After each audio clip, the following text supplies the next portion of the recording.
Okay, so this parents' weekend in the fall, it was a like hectic time, and everyone is most exciting time.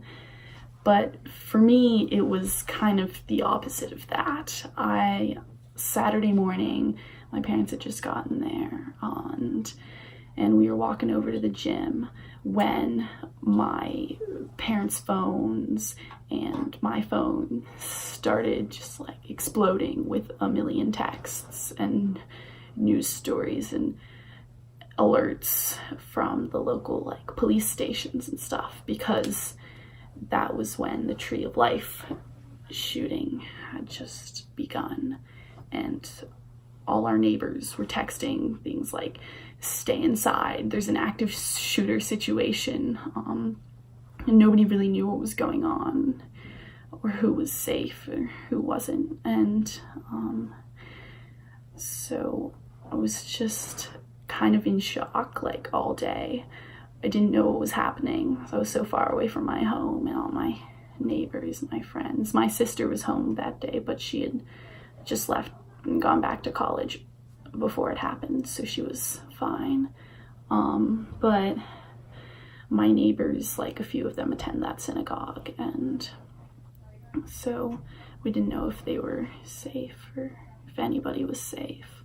But we went, my parents and I, we had to like go around to like the field hockey celebratory banquet and such, while just kind of in shock, and I don't know what happened that day because everything was kind of a blur. But then the next day I went home because my parents were driving home, and I don't even really know why I wanted to go home, but I wanted to be with my friends in my neighborhood because it was so shocking and horrific for everyone. Because my community is really special. Like, everyone in Squirrel Hill is at least a friend of a friend, and we all know each other really well. And so for something like this to happen, it was crazy. I don't even know. But so when I was home, I went and visited the synagogue, and I stood outside, and there was a bunch of memorials for the 11 victims who had died. And there were a bunch of people around outside mourning together, and I got to talk to some of them, and there was people from all over. I talked to a rabbi who had come from DC to support the Jewish community, and I talked to a woman who had lived in Pittsburgh as a child, but she hadn't come back since then.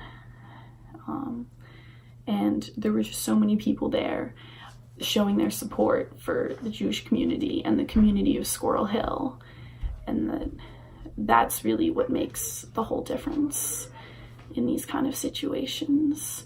Like Mr. G said in his chapel talk, that community of kindness, that community is what makes the difference between like being completely devastated and having this tear a community apart, or having what happened in Pittsburgh, and we were shown overwhelming support, and we were able to come back stronger than ever.